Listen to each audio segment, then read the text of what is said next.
Welcome to Dwarka Education. We learn English grammar and today we learn the chapter verb. In our last video we discussed about what is verb, basics of verb and doing word and action words. Now we read the in detail. सबसे पहले हम verb को पढ़ने से पहले उसके बारे में जान लेते हैं कि क्या है क्या नहीं है. बेसिकली ये क्या है, एक पार्ट ऑफ स्पीच है एंड लैटिन वर्ड है. जो वर्ब है वो एक लैटिन वर्ड है.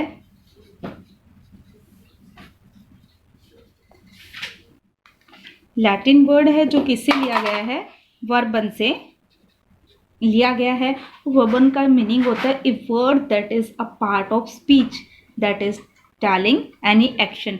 जो भी वर्ड कोई एक्शन के बारे में बताए वो क्या होते हैं, वर्बन होते हैं. और लैटिन भाषा के वर्बन शब्द से हमने क्या ले लिया, वर्ब ले लिया, जो कि एक ग्रामर का बड़ा इंपॉर्टेंट टॉपिक है. सबसे पहले हमें ये देखना कि वर्ब क्या है. पार्ट ऑफ स्पीच का जो सबसे इम्पोर्टेंट टॉपिक है वो वर्ब है. बिफोर वर्ब हम एक चीज़ पढ़ेंगे यहाँ पे कि first we know that what is sentence. What is कि सेंटेंस क्या होता है, मीनिंगफुल सेंटेंस क्या होता है. Sentence is a meaningful arrangement of words. और सेंटेंस के बारे में मैं डिटेल्ड वीडियो बना चुकी हूँ जिसका लिंक आपको डिस्क्रिप्शन बॉक्स में मिल जाएगा. बट यहाँ पे हम कि जो sentence is a meaningful arrangement of word और जो इसका स्ट्रक्चर है वो क्या फॉलो करता है, हम पढ़ते हैं सब्जेक्ट वर्ब प्लस ऑब्जेक्ट. कि कोई भी सेंटेंस में मीनिंगफुल वर्ड होना चाहिए कि सब्जेक्ट भी हो, वर्ब भी हो और ऑब्जेक्ट भी हो. और वर्ब क्या होती है, यहाँ पे एक बेसिक स्ट्रक्चर होता है.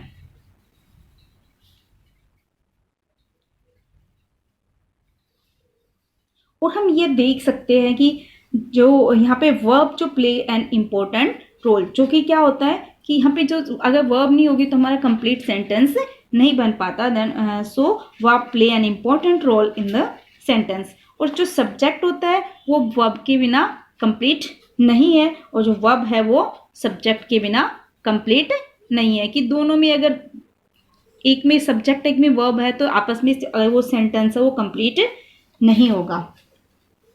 अब आता है कि वर्ब होता क्या है, what is verb.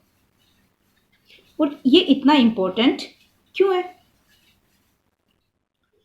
Because verb एक ऐसा वर्ड है होता है जो हमें एक्शन और स्टेट बताता है. कि वर्ब हमें क्या बताता है, यहाँ पे एक्शन एंड स्टेट कि दोनों चीजें हमारी क्या बता, कौन बताता है हमें, वर्ब बताता है. कि किसी भी पर्सन या थिंग की, और स्टेट और एक्शन किसका बताएगा, एनी पर्सन एंड थिंग. और एक चीज यहाँ पे ध्यान की जो हमारा पर्सन और थिंग क्या होगा, वही हमारा जो सब्जेक्ट होगा. अब मैंने यहाँ पे आप देखो कि सब्जेक्ट वर्ब के बिना नहीं आ सकता और वर्ब है वो सब्जेक्ट के बिना नहीं आ सकती. इसलिए जो हमारा पर्सन और थिंग होगा वो क्या होगा, हमारे यहाँ सब्जेक्ट होगा. और वर्ब क्या बताएगी, हमें सब्जेक्ट का एक्शन बताएगी या स्टेट बताएगी. फॉर एग्जाम्पल अब हम यहाँ पे देखें, ही फेल्ट टायर्ड. अब यहाँ पे क्या है, इसमें ही को स्टेट, जो हमारा ही है क्या है, सब्जेक्ट है, जो कि क्या बता रहा है, ही को स्टेट है क्योंकि थक गया है. क्या बता रहा है, ये ही है वो थक कौन गया है, ही गया है. ही हमारा सब्जेक्ट है. He felt tired. और हेल्प किसने की इसको बताने के लिए, फेल्ट ने, कि ही थका, वह थका. कौन बता रहा है, फेल्ट बता रहा है. तो यहाँ पे हेल्प किसने की, हमारी फेल्ट ने.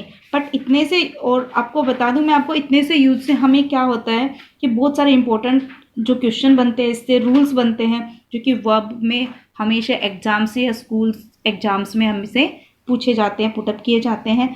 और इसी के बेस में एग्जाम्स में भी प्रॉब्लम सोल्व करने के लिए आती है. तो हम यहाँ पे पढ़ते हैं कि मेनली वर्ब होता क्या है. A verb is a word used to tell or absent something about some person or thing. यहाँ पे मैंने एक definition, a verb is a word use to tell और absent something about something, about sorry absent something about some person और thing. अब यहाँ पे एक एग्जाम्पल लेते हैं हम, ग्लास इज ब्रिटल। ब्रिटल होता है जो आसानी से टूट जाए। एंड यहाँ पे जो इज का यूज किया गया है, यहाँ पर इज का यूज क्यों किया गया है, ए वर्ब में टेल, क्या बता रही है यहाँ पे, वर्ब सेंटेंस में क्या कर सकती है। इससे पहले एक बात और पता होनी चाहिए कि वर्ब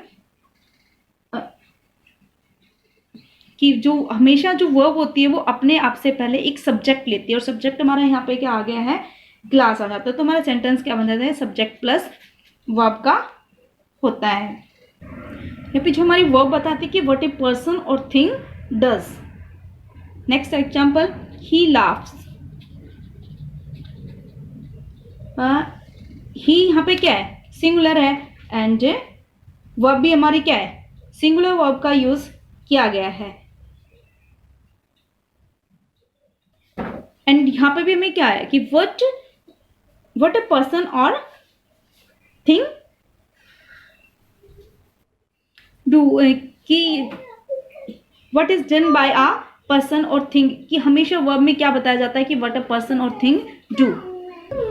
एक सेंटेंस हम एग्जाम्पल है हमारा, he was scrolled Lost. by his father।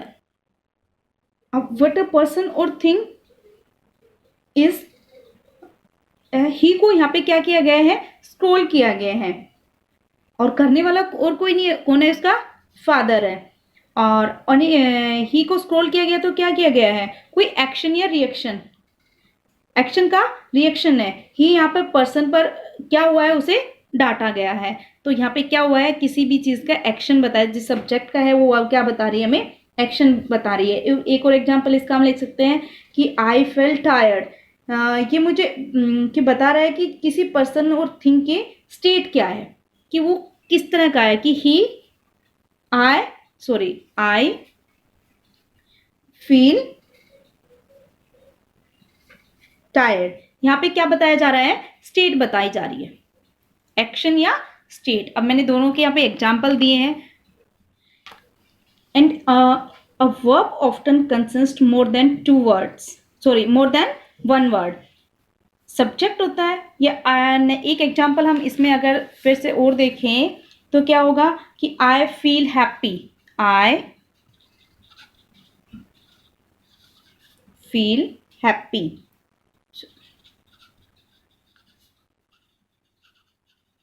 यहाँ पे क्या है, आई हमारा क्या हो गया, सब्जेक्ट हो गया, और ये क्या हो गया, वर्ब हो गया, और ये एडजेक्टिव हो गया। और मेन वर्ब क्या है, यहाँ पे फील है। यहाँ पे सिंगुलर वर्ब का यूज किया गया है। तो यहाँ पे भी क्या बताया जा रहा है कि हमें स्टेट बताया गया है। नेक्स्ट वन इज, यहाँ पे क्या, the girl were reading a book.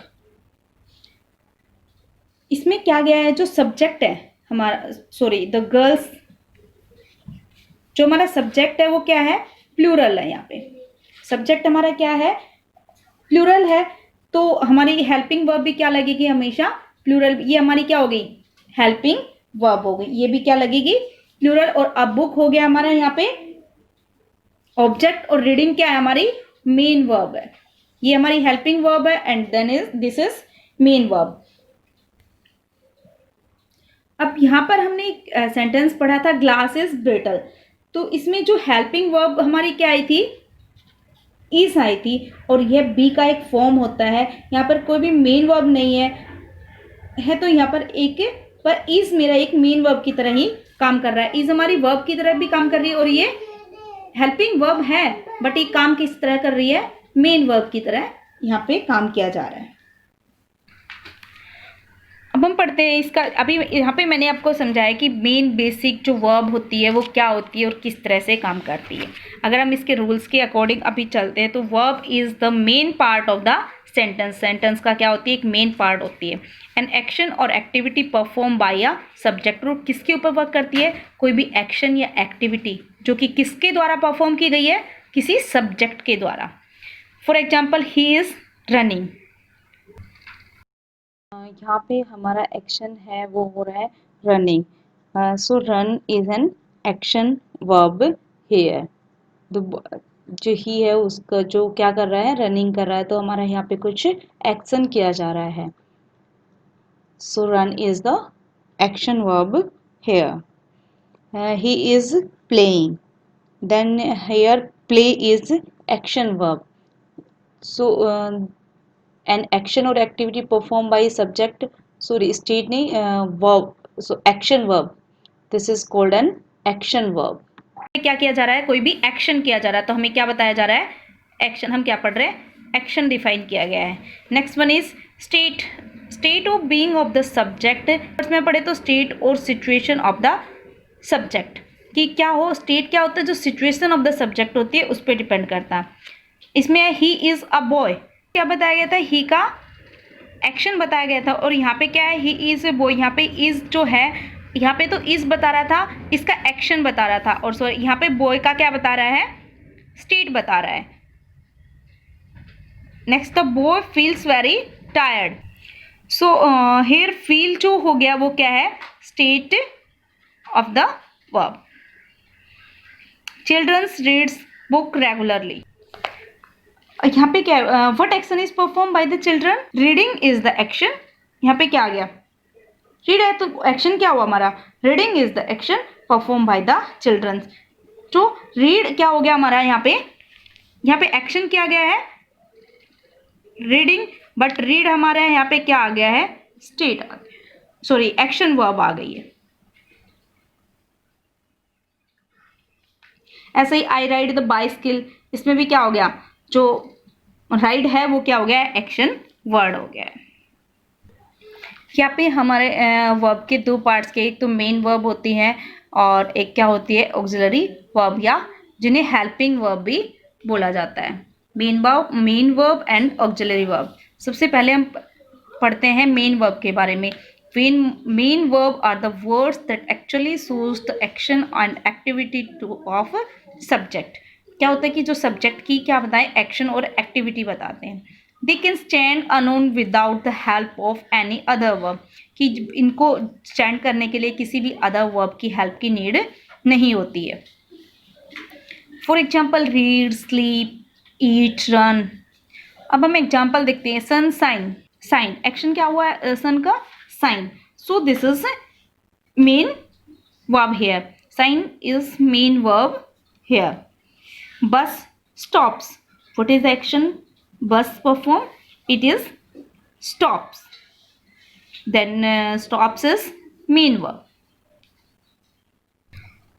Auxiliary verb या helping verb they give more meaning to main verb, कि जो मेन वर्ब होते हैं उन्हीं के मीनिंग को और ज़्यादा क्लियर कर देती है। They can not stand alone without meaning, they required main verb for their existence. अगर हमारी हेल्पिंग वर्ब आएगी तो उन्हें मेन वर्ब की नीड होगी। For example is, he, do, did. And first हम देखते हैं कि एग्जाम्पल ऑफ मे। जो हमारे यहाँ पे हेल्पिंग वर्ब आए हैं, these are refer to their main helping verb, will, shall, may, can, could, might, must. These are calling modal auxiliary verbs. Then we come on the example may. Bus may. Can you understand what this sentence is saying about bus? Say bus may. Bus may what? Here question is not clear. Look at the complete sentence. Bus may stop. Here we are telling that the bus may stop. That is used. We cannot sure that it will stop or but it is giving a complete meaning to the sentence. So helping verb में here main verb is stop. में तो helping verb होगी but main verb हमारे यहाँ पे क्या हुई है, स्टॉप हुई है. So this is our main verb. Next example हम देखते हैं विल पे. Will Sita. Does this statement is convey any meaning for the subject Sita? No, it is not. Now look at the complete sentence. Sita will come. So जो come है वो हमारे sentence को क्या कर रहा है कि एक कंप्लीट सेंस दे रहा है. Now we come on must. Sorry, यहाँ पे कम लिखा हुआ है, मस्ट आएगा. They must. अब यहाँ पे इस सेंटेंस में इसकी कोई सेंस नहीं निकल रही है. Here the verb must is no meaning to the sentence if it is not allowed by the any main verb. They must eat. अब must तो हमारी होगी helping verb and this is main verb. Now we have meaningful sentence. They must eat. सो जो हमारे sentence है उनको meaningful बनाने के लिए हमें किसकी नीड होती है, रिमेन वर्ब की. और जो हेल्पिंग वर्ब के बिना भी हमारा सेंटेंस नहीं है और जो हेल्पिंग वर्ब है वो मेन वर्ब के बिना काम नहीं करती. जो हम इस रूल्स के अकॉर्डिंग पढ़ते हैं कि जो हमारी हेल्पिंग वर्ब है which is they can not stand alone with the meaning the required main verb for their existence. अगर हम डायरेक्ट क्या लगा देते हैं, हेल्पिंग वर्ब लगा देते हैं, तो हम वो अकेले एग्जिस्टेंस नहीं है उनका. उनको सेंटेंस में रहने के लिए, सेंटेंस को मीनिंगफुल बनाने के लिए किसकी नीड होती है, मेन वर्ब की होती है. In the next video we will discuss the other rules of verb. So stay connect. Thank you.